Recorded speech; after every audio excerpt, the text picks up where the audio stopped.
Bonjour, je suis ravie de vous retrouver pour un nouvel épisode de Comme tout à chacun.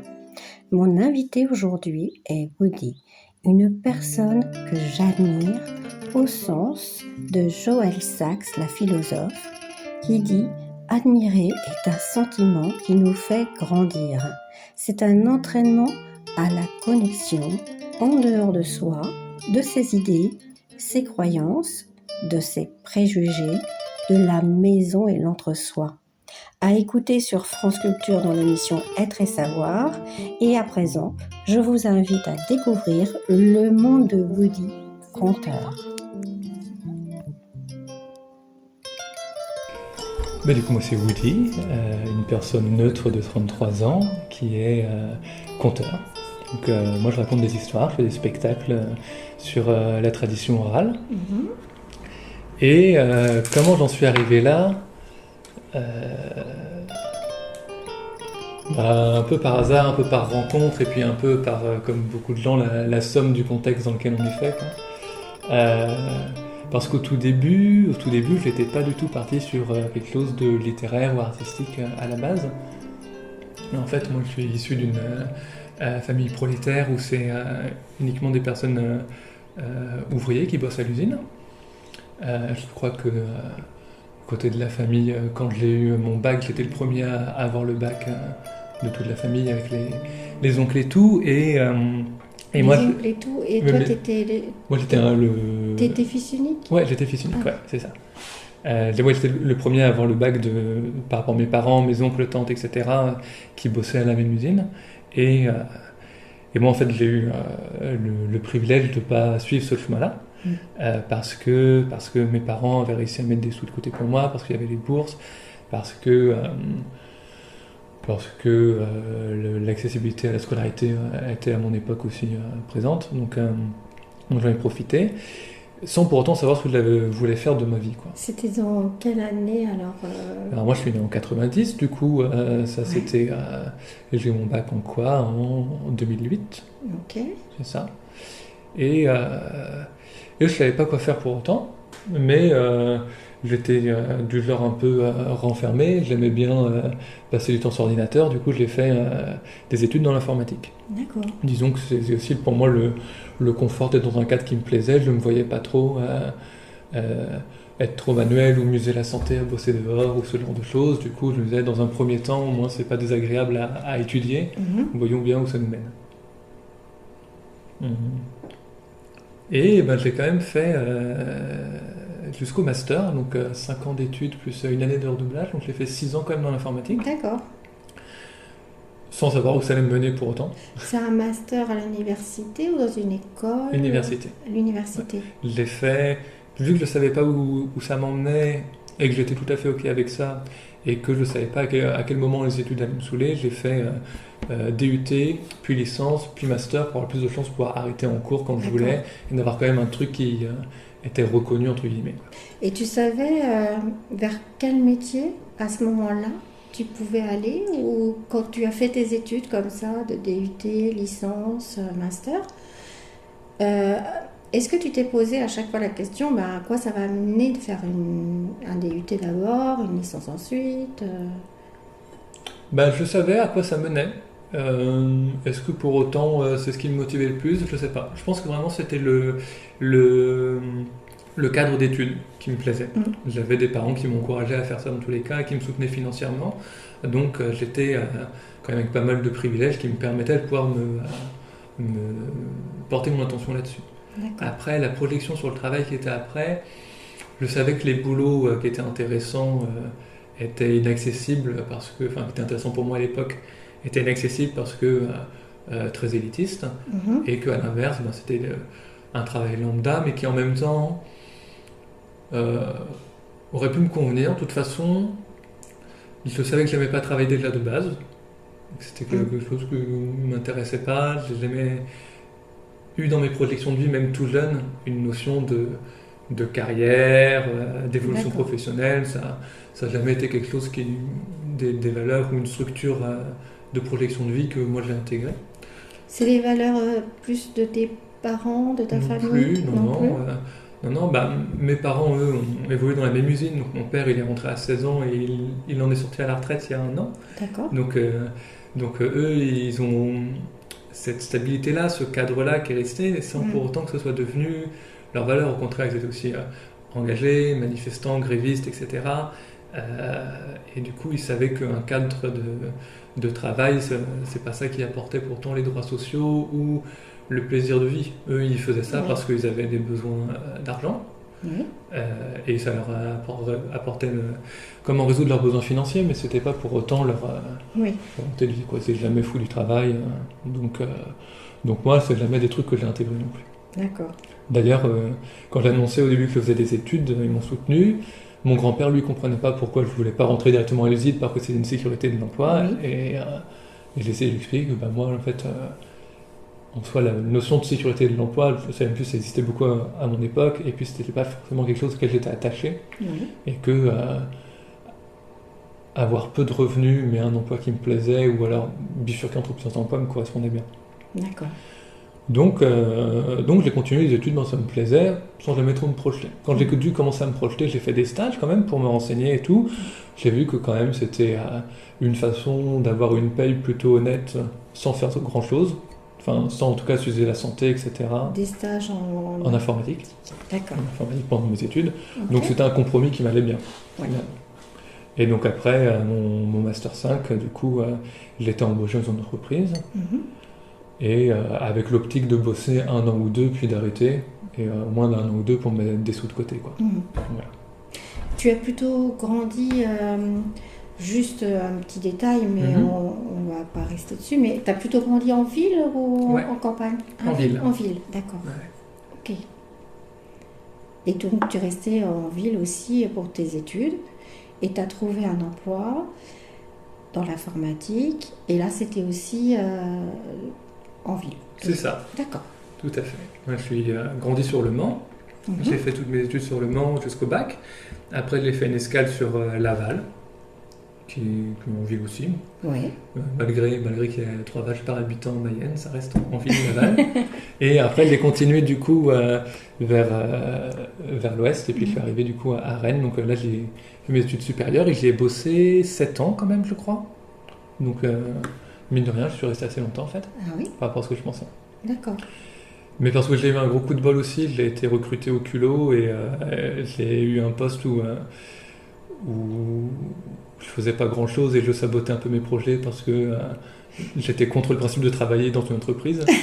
Du coup, j'ai longtemps été très bien payé à rien faire, donc j'en ai profité autant que je pouvais. D'accord. Et puis au bout d'un moment, ça me prenait quand même 5 jours par semaine et je trouvais que c'était trop, du coup, j'ai fait un abandon de poste pour me faire virer.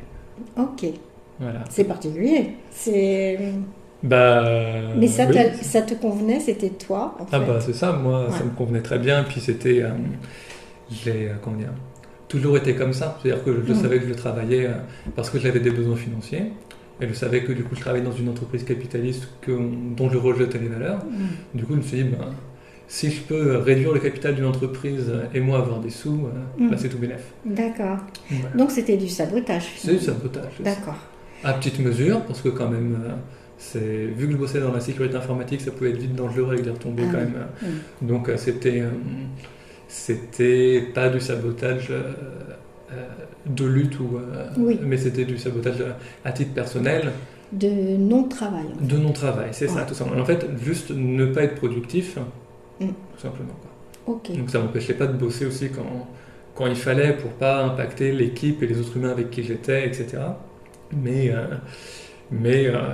oui, voilà, c'était complètement une politique de tir au flanc que j'ai eue pendant 7 ans, et malgré tout, ils m'ont gardé. Déjà, ils m'avaient embauché sur un coup de tête alors que j'avais aucune des compétences pour le poste. D'accord. Et tu occupais quoi comme poste exactement?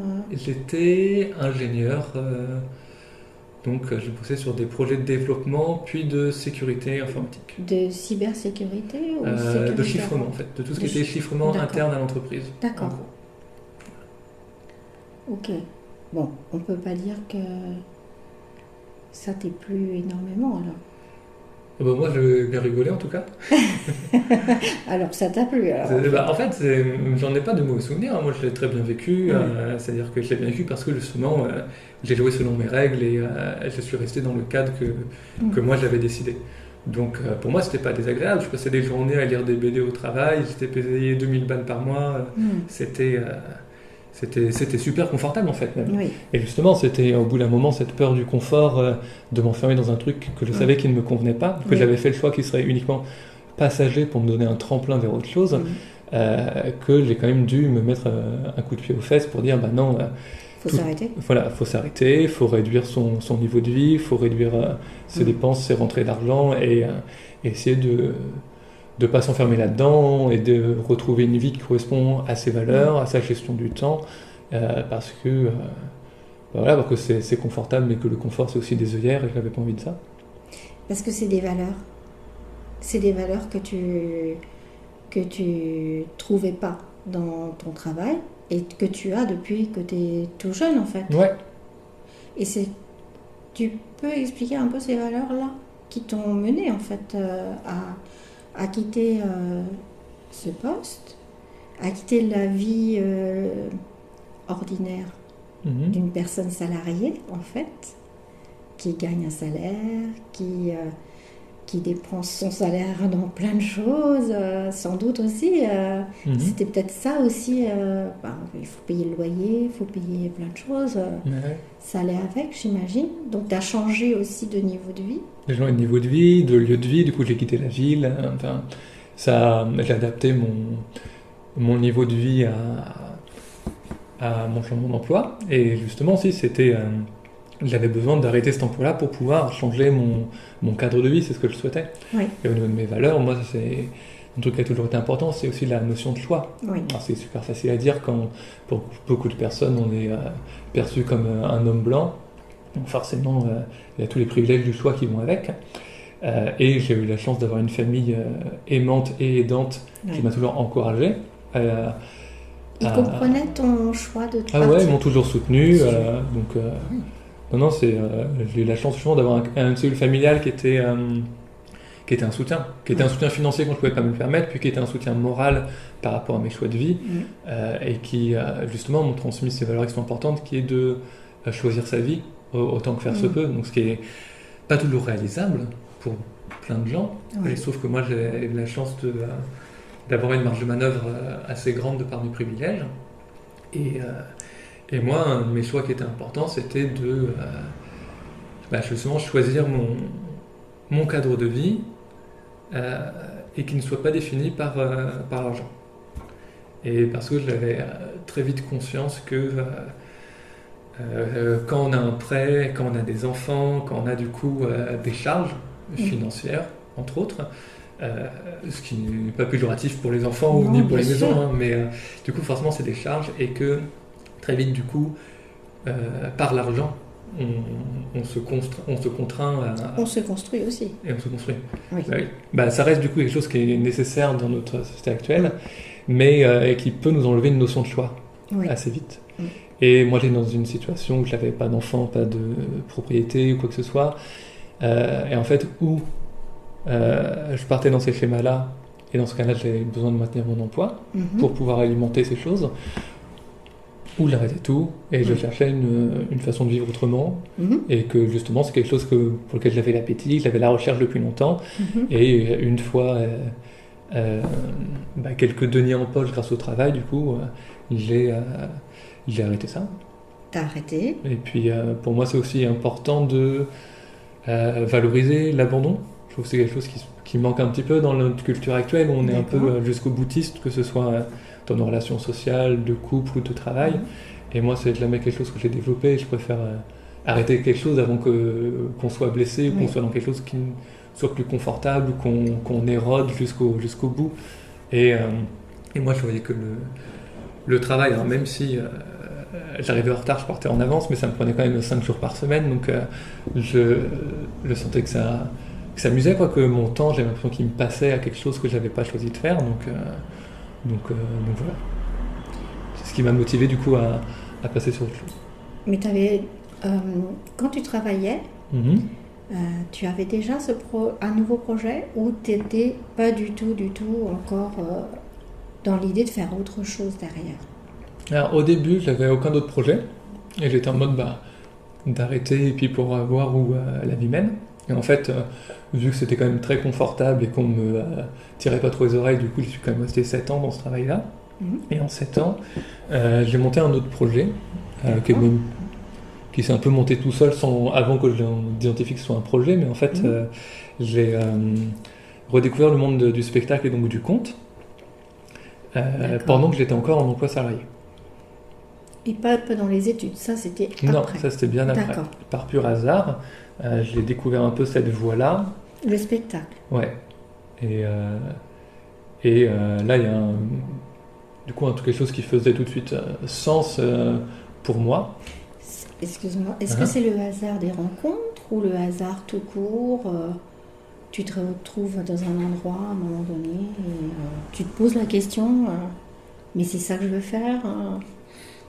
Eh bien, ça a été une succession de rencontres hasardeuses, ouais. Hasardeuse, d'accord. Complètement hasardeuses. Je sais que j'ai toujours bien aimé l'oralité, quoi, le discours, l'imaginaire, c'est quelque chose qui a toujours été présent en moi, mais que même si j'ai beaucoup joué avec, que ce soit dans les jeux de rôle, les jeux de société ou juste être de nature rêveuse, quoi. Moi, c'est quelque chose que j'ai toujours eu, me raconter des histoires dans ma tête à longueur de journée. J'ai fait que ça pendant mes études, pendant mon travail. Ça fait partie de moi. C'est un des fondements de ma personnalité. Donc, c'est pas quelque chose que j'ai découvert à l'intérieur de moi. Je sais que j'ai ça. Par contre, tout ce qui était le monde du conte et tout, passé l'enfance, ça avait peu à peu disparu jusqu'à être oublié. Et en fait, c'est par pur hasard, un jour, j'étais à un festival de hippie quelconque, où il y avait des concerts et tout, et après les concerts, le hasard de la soirée m'a mené dans une grande tente, où là, il y avait une personne qui racontait des histoires aux gens. Mais comme ça, pas en format spectacle, une veillée pour finir les soirées. Et moi, je me suis installé là, sans connaître personne. J'ai pris un petit bout de place dans la tente, et j'ai écouté des histoires, et j'ai été en mode, waouh, ok, ça se fait encore en fait de raconter des histoires, ça a du sens pour adultes aussi. J'ai redécouvert que c'était toujours présent, quoi. Et pour la première fois, il y a eu 2 histoires qu'il a racontées. Et moi, je me suis dit, waouh, ces histoires-là, je vais essayer de les retenir et je vais essayer de les raconter moi-même. Et il y a quelque chose qui s'est formé où tu te dis en mode, elles sont trop bien, là, je viens de percevoir quelque chose, j'ai envie de le garder en moi et de le repartager plus tard. D'accord. Et puis voilà, donc c'est resté comme ça. J'ai repensé un peu à ces histoires, j'avais envie d'essayer de les raconter. Et puis genre 2-3 mois plus tard, par pur hasard, dans un autre festival, je suis tombé sur un spectacle de contes. Donc là, vraiment format spectacle, par 2 nanas qui contaient, je ne sais plus s'il y avait des maristes ou pas. Et du coup, j'ai dit, ok, donc même en Bretagne, même à côté de chez moi, il y a des gens qui font ça, c'est super intéressant. C'est comme ça à faire un peu son idée dans ma tête. Et encore quelques mois plus tard, par pur hasard, dans un squat, je discutais avec une personne qui était là et qui me disait que on parlait spectacle et on commençait à parler contes. Et elle me disait qu'elle suivait justement un atelier de contes où il y avait un conteur sur Rennes qui faisait des ateliers, je crois que c'était tous les mercredis, pour apprendre à compter. Du coup, moi, ça m'a vachement intrigué, donc j'ai demandé le contact de la personne, que j'ai appelé pour savoir pour les cours. Et la personne me disait, très bien, pas de problème. En septembre, je vais ouvrir une nouvelle promo, entre guillemets, un nouveau groupe de 10 personnes pour apprendre le compte. Si ça t'intéresse de t'inscrire à l'année, viens chez moi à telle date. Et justement, je réunis des gens pour tester un spectacle. Trop intrigué, donc je vais à telle date avec un petit cake que j'ai cuisiné pour rencontrer 10 inconnus dans un petit salon, pour rencontrer ce gars qui est conteur avec un ami qui essaye un spectacle. Du coup, ils disparaissent 5 minutes et puis ils reviennent en maillot de bain et sortent un spectacle complètement loufoque sur des histoires improvisées. J'étais dit, mais qu'est-ce qui se passe? et c'était vraiment super chouette. Et du coup, je me suis inscrit aux ateliers et je l'ai fait J'ai fait quoi? J'ai fait 3-4 ans d'atelier avec ce même conteur qui m'a du coup appris toutes les ficelles, qui était une crème, François Debat il s'appelait. Ouais. François Debat. Debat, d'accord. Qui est sur Brest maintenant. Ouais. Et voilà, donc j'ai suivi ses cours et là vraiment, il y a un truc qui s'est déclenché, qui a fait sens quoi, pour moi, qui était évident que en fait, ça y est, j'ai réussi à trouver un médium qui me permettait d'exprimer mon imaginaire, d'exprimer les histoires que je porte en moi et retrouver le goût d'en construire, d'en partager. Et très vite, en fait, je me suis défini. Oui, on peut dire que ça définit quand on demande aux gens, mais d'expliquer que j'étais plus conteur que informaticien, parce que même si j'avais mon travail salarié était un travail en fait alimentaire, Oui. même si c'était un travail de couverture, et par contre le compte, même s'il n'était pas reconnu d'un point de vue sociétal, c'était vraiment quelque chose qui me nourrissait moi en termes d'activité, une autre nourriture, voilà, c'est ça en fait. C'était important, ouais. Mais qui te nourrit aussi aujourd'hui. Alors maintenant, oui, donc là, ça fait un petit paquet d'années que je raconte des histoires. Ça fait combien d'années maintenant? Eh ben, j'ai envoyé chier mon travail un mois avant le premier confinement du Covid. D'accord. Et j'ai fini les ateliers à ce moment-là. Donc depuis, c'était quoi, en 2019? Oui, Un c'était truc comme ça, je crois. 20. Oui, 20. 2019, 20. Ouais, Que du coup, je ne fais plus que du compte. C'est plus d'autres travail à côté. D'accord. Et j'avais commencé déjà à compter, à avoir des spectacles avant, donc ça doit faire peut-être, je sais pas, peut-être facile entre 5 et 7 ans, je dirais. C'est un peu flou. J'ai commencé en fait, j'ai monté des scènes ouvertes sur Rennes parce que j'avais envie qu'on ait un endroit où se retrouver avec les autres conteurs et conteuses pour expérimenter des trucs qu'on apprenait en atelier. Du coup, j'ai monté une scène ouverte dans un bar tous les mois, puis un deuxième tous les mois. Puis après, il y a un autre bar où j'ai commencé à faire passer des conteurs et des conteuses pro pour qu'on ait un lieu de spectacle sur Rennes, pour pouvoir avoir des spectacles vraiment construits. Pareil, c'était tous les mois aussi. Donc, je me suis retrouvé à mi-chemin entre la programmation et la création artistique. D'accord. Donc, déjà, tout ça avant le Covid. Et ça a repris d'ailleurs après. Oui. Et qu'est-ce qui te plaît Alors, je sais pas si on parle de métier, on parle de profession, on parle de talent ou d'envie de se construire avec ses talents et les talents que tu as développés, parce que en fait tu as fait quand même pas mal d'ateliers avant de pouvoir te lancer. C'est accessible à tout. Enfin, professionnellement. Personnellement, je crois pas au talent, mais je pense que du coup, on a forcément des affinités chez certaines personnes. C'est des talents ou parce que c'est développé en fait. C'est ça. Un talent, voilà. Est-ce que c'est pas inné quoi. Pour moi, il n'y a pas un talent serait inné, inné, mais il l'est pas forcément. C'est peut-être aussi des compétences qu'on développe. C'est ça. Et des valeurs, des qualités, des capacités que l'on a à travers notre histoire, notre enfance. Par exemple, toi, ce que tu dis, c'est que dans le conte, quand tu étais jeune, tu as développé ton imaginaire. Ouais. Et cet imaginaire-là, aujourd'hui, tu le développes encore plus. C'est pas un talent, c'est une capacité, Ouais, mais c'est un contexte. Mon imaginaire n'attendait que ça pour sortir, donc ça a été beaucoup plus facilitant pour moi que ça peut l'être pour certaines personnes. Je pense pas que ce soit pourtant du talent, mais... Et en même temps, ta vie, tu le dis, c'est ça. C'est pas vraiment les choses très réalistes, c'est des choses qui font appel à l'imaginaire. De pouvoir moi, ça a toujours des voyager, en fait. C'est ça. Ouais, c'est ça. Voyager, mais avec l'esprit. Et comment tu ressens, toi, les choses quand tu construis un conte? Et comment parce qu'aujourd'hui, tu écris tes contes. Non. Tu les écris pas. Et non. D'accord. Je fais toujours de la tradition orale, c'est-à-dire que je les transmets. Je les partage. Du coup, typiquement, les 2 histoires que j'ai entendues sous cette tente en festival il y a des années, je les raconte encore maintenant. mais D'accord. ils ont évolué en même temps que moi, ces histoires. Je les ai attrapés en vol en tradition orale, je les ai fait vivre à l'intérieur de moi, je les ai nourris, je les continue à les sortir maintenant, à les partager à d'autres personnes.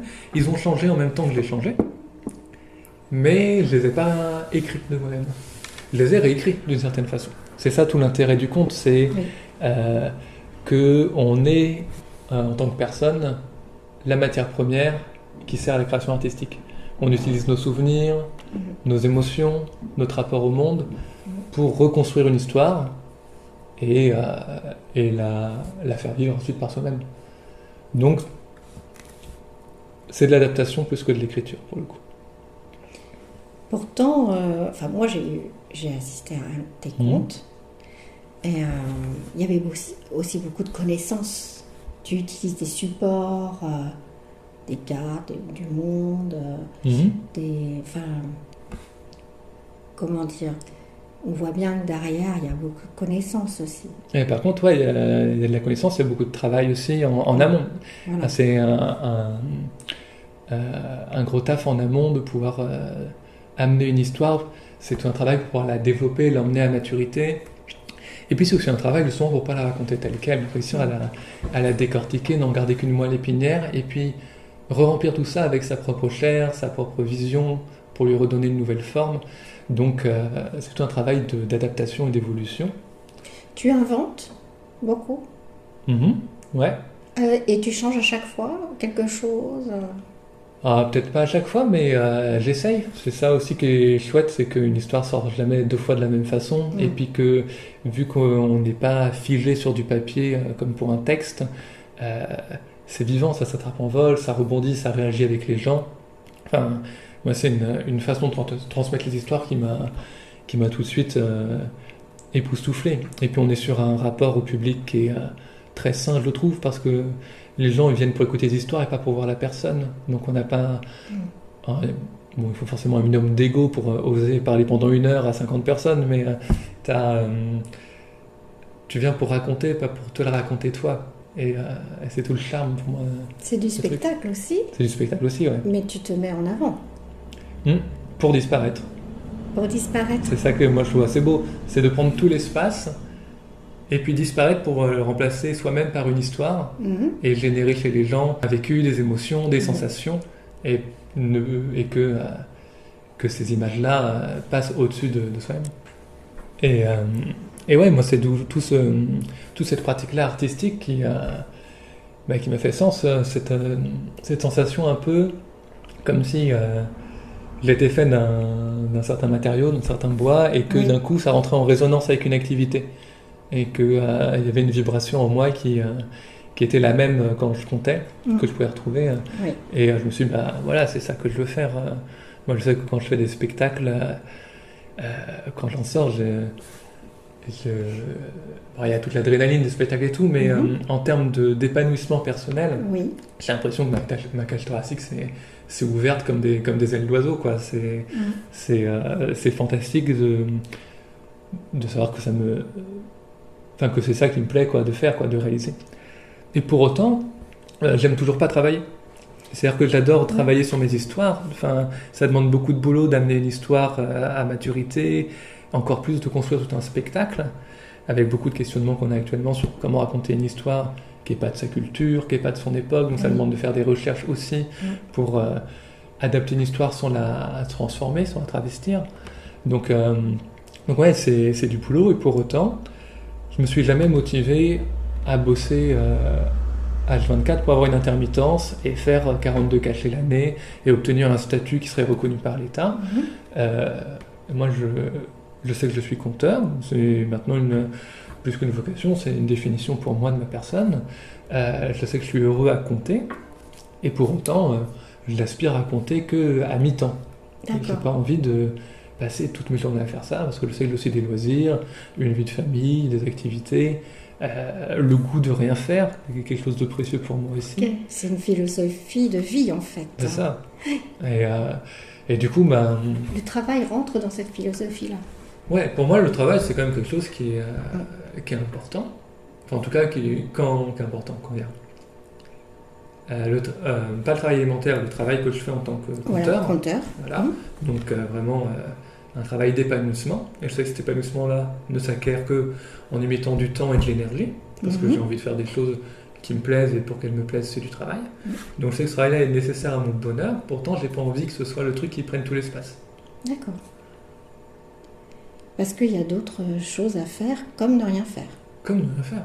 Je trouve que ne rien faire, c'est super important pour se construire, prendre le temps d'avoir du recul sur sa vie, se poser des questions, profiter de l'instant, découvrir des choses, laisser place à l'inattendu, ou juste ne rien faire, ou profiter de ses loisirs, peu importe quel qu'il soit, passer du temps avec des gens, et voilà, peut-être qu'un jour j'aurai la motivation de faire 42 dates l'année et d'être intermittent, et si je l'ai, tant mieux, mais j'ai vraiment pas envie de me dire que si je fais des spectacles, il faut que je les fasse dans la structure imposée par l'État, parce que c'est un cadre financier, et que du coup ça me fatigue, ça m'impacte sur ma création artistique, parce qu'il y a aussi tout le démarchage, les déplacements, les tournées, etc. Enfin, il y a toute une partie qui n'est pas très ragoûtante en fait dans les spectacles aussi, la compta et tout, donc qu'il faut gérer, ce qui demande du coup un temps plein.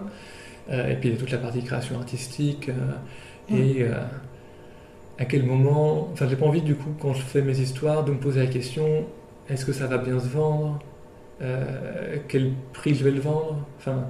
Toi, tu as l'impression que ça va gâcher aussi ce que tu fais, en fait. C'est ton envie de le faire aussi. Ouais, c'est ça. J'ai peur d'en perdre l'envie à force, si je m'enferme dans un cadre qui n'est pas le mien.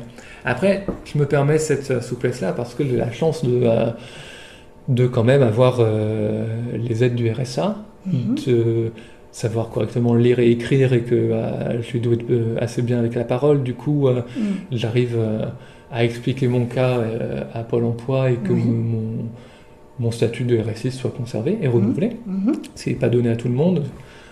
Du coup, j'en profite pour me permettre d'être à mi-temps, justement. Ben oui, mais c'est des capacités très importantes que tu as là pour pouvoir convaincre les institutions que c'est important, les gens comme toi, qu'ils aient pas tous, que l'on n'est pas tous pareils, il ne faut pas suivre une voie, une seule, que la tienne c'est la tienne, mais en fait tu dis pas forcément faites comme moi, tu dis simplement moi c'est comme ça, quoi. En fait. Bah ouais. Après, je suis aussi aidé avec le fait que les institutions sont à la rue et qu'elles ne savent pas comment ça fonctionne souvent. L'intermittence. Ouais. Moi, souvent, c'est moi qui explique comment fonctionne l'intermittence à mes conseillers Pôle emploi. Donc, souvent, quand ils voient que je maîtrise mieux le sujet qu'eux, ils me laissent tranquille dans un coin et tout le monde est content. Et sans pour autant leur jeter la pierre. J'ai eu souvent des interactions qui étaient très honnêtes et bienveillantes avec les gens. C'est plus un manque de moyens de leur côté. Oui, parce que honnêtement, je pense qu'ils font leur travail, j'imagine. Bah ouais. Mais en même temps, voilà, puis c'est aussi, je pense, la capacité aux autres de comprendre aussi ce qui est important pour la société. C'est pas seulement des personnes comme toutes avec un même tracé d'histoire de vie, de profession, mais c'est très riche ce que tu racontes là sur ce parcours que tu as pris, et en même temps je pense que ça interroge un petit peu sur la pérennité aussi, la capacité à continuer, à poursuivre cette voie-là, parce que la société n'est pas faite comme ça non plus. Ben ouais, moi j'arrive à maintenir ce cadre de vie-là parce que j'arrive à slalomer, et que j'ai eu de la chance aussi. J'ai eu beaucoup de privilèges dont j'étais reparti en essayant de ne pas être pour autant malhonnête ou blessant avec les gens. Et puis beaucoup de chance que ça ait fonctionné jusque-là. Enfin, tu ne vis pas non plus... Aujourd'hui, tu dis j'ai eu beaucoup de chance, j'ai beaucoup de privilèges, mais tu vis pas non plus dans un palace avec... Ah non, non, loin de là. Non, parce que pour le coup, j'ai adapté mon niveau de vie. Moi, j'ai toujours préféré réduire mon niveau de vie que d'augmenter mes moyens, pour le coup. Donc je vis avec peu, et même avec peu, j'arrive à bien m'en sortir. Avec les sous que j'avais de côté à l'époque où je travaillais, ça m'a permis d'acheter un petit bout de maison tordu dans un coin et d'y être bien avec mon amoureux, et du coup d'avoir une stabilité, mine de rien. Donc, donc ça aide. Et puis ouais, je sais que ça ne durera pas non plus comme ça éternellement, donc j'aviserai. Mais je sais aussi que j'ai la bonne santé physique et morale pour pouvoir reprendre un emploi alimentaire si c'est nécessaire. Oui. Et je sais aussi que j'ai la tête de bois assez dure pour savoir que je ne me perdrai pas non plus là-dedans. Et que de toute façon, avec la découverte que j'ai faite sur...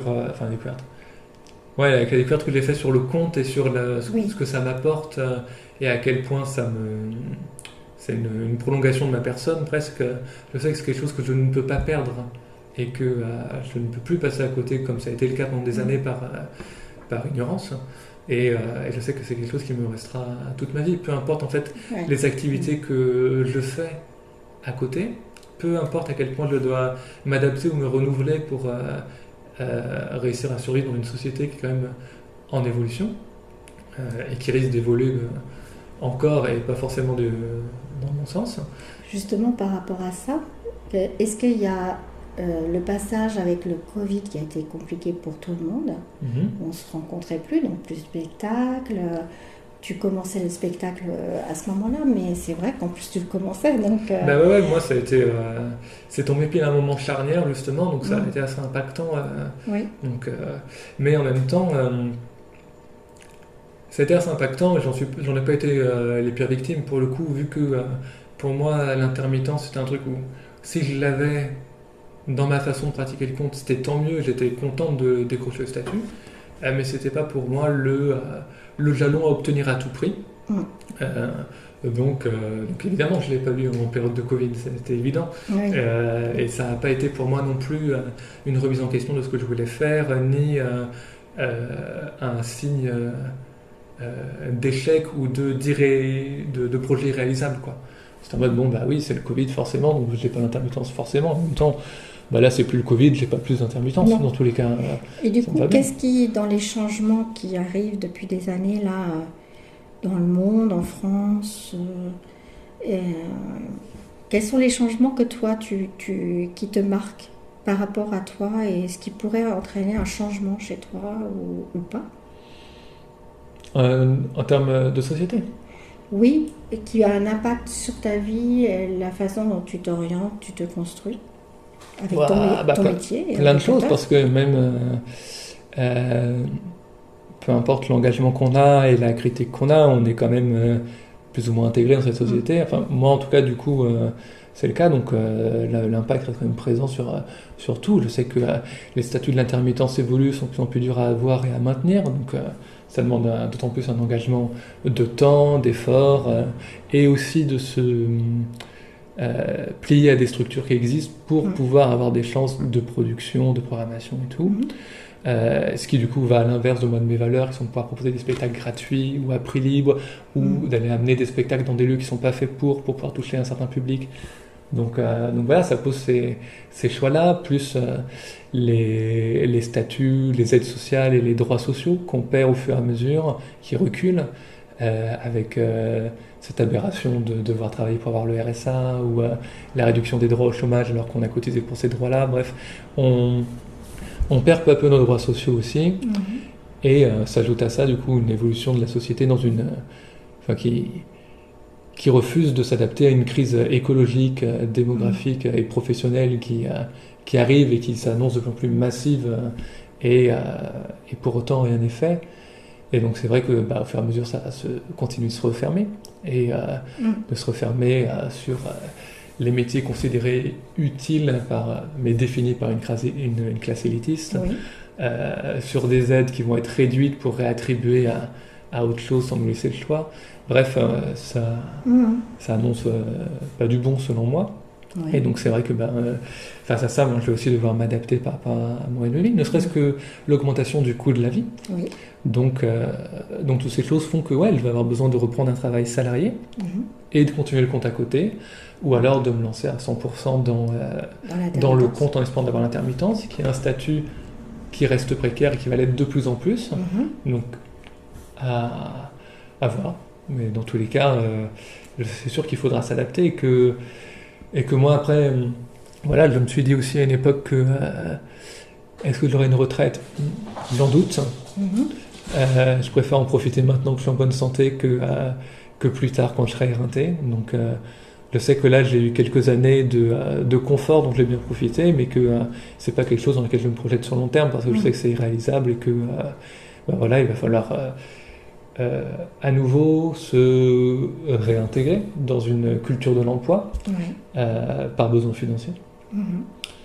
Mais c'est quelque chose auquel je suis prêt aussi et que j'espère réussir à trouver quelque chose qui me corresponde en termes de temps de vie que ça prend, quoi. Oui. C'est ça. C'est intéressant, vraiment.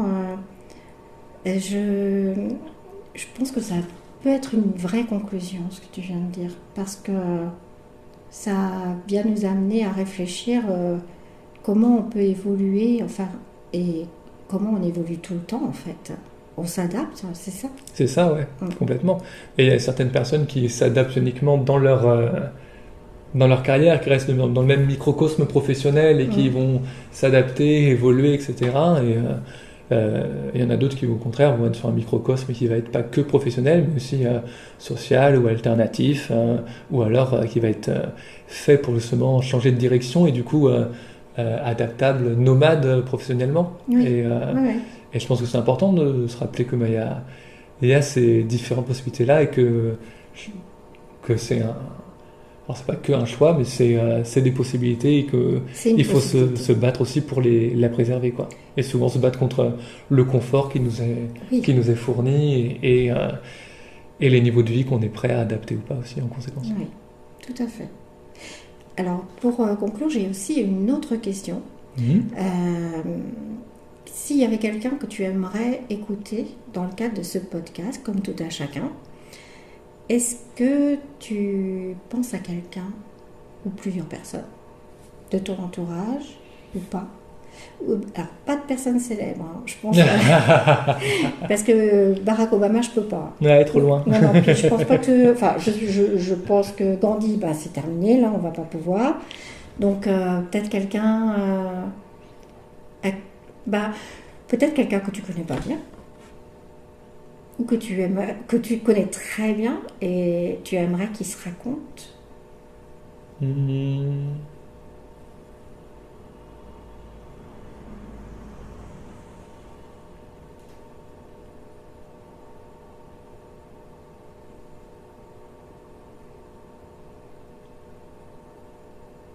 Je passe en vue comme au qui est un peu. Oui, je les vois passer les photos. Je suis en train de les regarder justement. Oui, il y en a.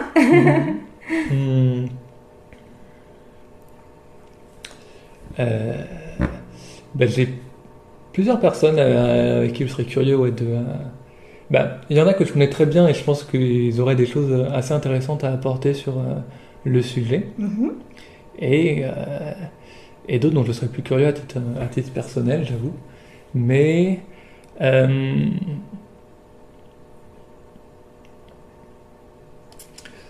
je pense que la vision de Wildon, dont on parlait tout à l'heure, serait intéressant parce qu'il a un parcours qui a été impacté par pas mal de choses et qui du coup est très à l'intersection de beaucoup de choses. Oui. À l'intersection de vie professionnelle, sociale, culturelle, etc. Oui. C'est peut-être biaisé. C'est ton compagnon. C'est mon compagnon. Oui. Alors c'est forcément du coup peut-être biaisé comme point de vue. Oui, voilà. Mais pas forcément. Mais voilà, en tout cas, il y a l'intersection de beaucoup de choses et je trouve toujours ça intéressant d'en parler avec lui. D'accord. Et j'ai deux autres personnes à qui j'ai pensé.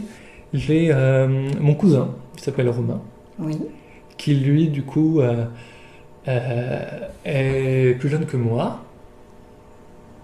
et qui doit avoir, je sais pas, je vais pas dire un truc au pif non plus. Mais bon, il est plus jeune et il a fait que des premières années, il est incapable de se fixer sur un truc et du coup il a basculé entre à chaque fois une étude, un travail, ce genre de choses. Mais à chaque fois qu'il fait quelque chose, il a été motivé comme si c'était le projet de sa vie et sa révélation pendant un an jusqu'à ce qu'il bascule sur quelque chose qui n'a aucun rapport.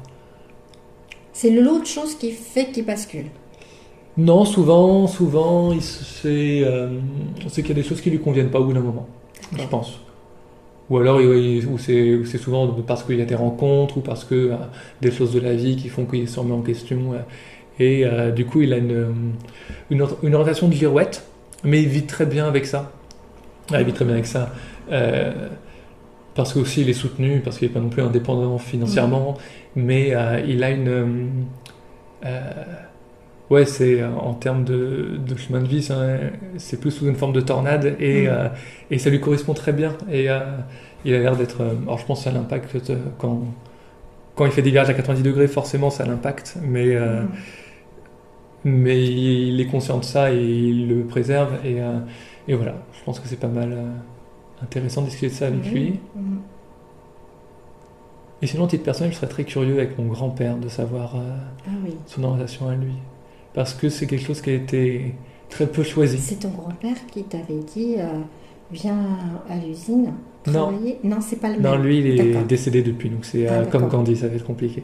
Mais j'en ai un autre qui, du coup, lui, a une vie qui a quand même été dans le labeur toute sa vie, quoi. Et je me pose la question sur la notion de choix qu'il a eu à son époque, qui est, je pense, très faible, parce que du coup, il a eu la guerre d'Algérie très jeune, il y a eu l'usine, et puis il avait du coup 5 enfants, un mariage, puis un divorce, ce qui n'était pas commun. Donc, il y a eu pas mal d'éléments. Je me pose la question à quel point ça l'a poussé dans une direction sans qu'il prenne le temps de s'arrêter pour savoir où il allait, ou à quel point c'était quelque chose de confiant pour lui et que c'était comme ça et qu'il y allait, quoi. Voilà. Ok, super. Écoute, je note. Ouais, ça marche. J'ai les contacts s'il faut. C'est génial. Bon, on en reparle. Trop bien. Et écoute, Woody, merci beaucoup parce que j'ai passé un super moment. Non, avec plaisir. Merci pour l'invitation, c'est trop chouette. Et vraiment, merci de nous avoir vraiment raconté ton histoire, qui est loin d'être terminée. Et peut-être qu'on se reverra pour la suite plus tard. Ouais, avec plaisir, carrément. Merci. Merci beaucoup. Merci Woody pour le partage d'une partie de ton chemin de vie. Après l'entretien, bien plus tard, Woody m'a raconté qu'il a revu son grand-père qui lui a parlé de sa vie, de l'orphelinat, de la ferme, la guerre, l'usine. Ce furent des retrouvailles pleines d'émotions. Merci à vous qui écoutez ce podcast. J'espère que cela vous a plu. Je vous souhaite une belle fin d'été à tous.